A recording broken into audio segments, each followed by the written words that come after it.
Okay, back with us now, former Deputy National Security Advisor, KT McFarland. Hey, KT, it's great to have you back on. Okay, Dallas Morning News, they did a poll. They found the president's approval rating among Hispanics in Texas plummeting to just 35% because of the border crisis. It plummeted in the Pew Research poll of Hispanics 16 percentage points to 56%. So he's seeing that big Democrat voting bloc taking hits there, Hispanics. Yeah, I was actually in Texas about 2 weeks ago, and I was hearing an awful lot about this in the sense that, you know, we assume that the Biden administration is just incompetent, and so that's why they won't fix the border situation, why they keep an open border. The people I was talking to said, no, they know exactly what they're doing.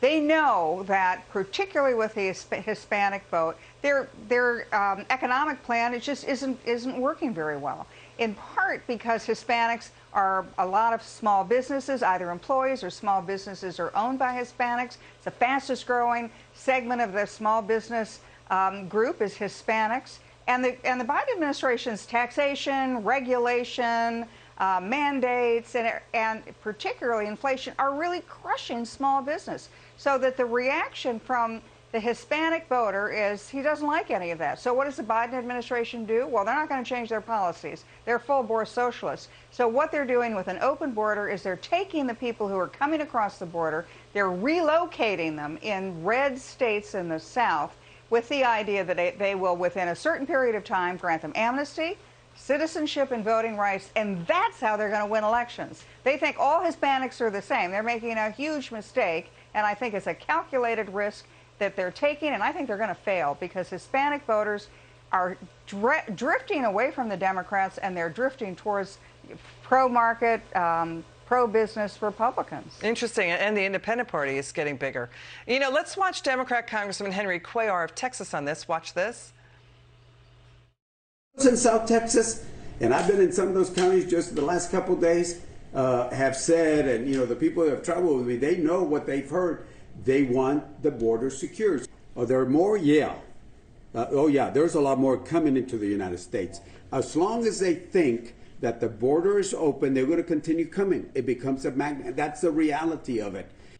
And KT, to your point, it's Hispanic communities, majority down there at the border dealing with this. Panama and Mexico say they warned the Biden White House a month ago, 60,000 migrants are coming in new caravans, and it's the Hispanic communities in an uproar, really upset about it. Your word on that.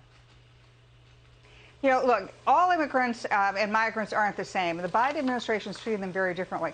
You know, for example, the Cuban, when the Cuban riots were happening and the demonstrations, the Biden administration said to the Cubans, don't you dare come to America. You come on boats, we're going to have the Coast Guard send you back to Cuba. That was just a few months ago. Yet on the other hand, they're talking about long-term solutions to the border crisis in Central America, which basically means there's no solution. They're encouraging one kind of immigrant and not another kind. Why? Because they think Cubans, if they come to America, come to Florida, swing state, they're going to vote Republican, and they think that the migrants that are coming across the southern border, they're going to reposition them in red states and let them vote Democrat. They think they own those voters, and that's the terrible part of it. They think they own people. I can't believe it's even that Machiavellian that they would think that way. We're going to stay on the story. Let's look at an inside look at what's going on in a migrant camp in Panama from Fox News' Griff Jenkins. And it's the horrors of the travel here. It is such a dangerous journey. It's a difficult idea for the media to grasp, but it is. People die on the way. Watch this. Junior, what was the journey like for you? It was really difficult, but we just had to deal with it. If you're looking at the way, the mountain, the water, the death, the dead body, so it was really horrible.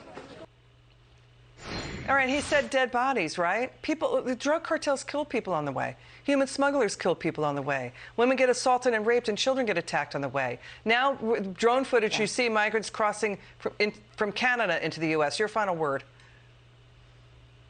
Look, the Biden administration is hand in glove with the cartels and the human smugglers. They're letting this happen. They're letting children be abandoned in the desert of our southern border, and now a new route is opening up in the north. I think it's the most cynical abuse of the voting rights of the United States citizen ever. KT McFarland, it's great to have you back on. You're a terrific writer. We want you to write another book so we could read it.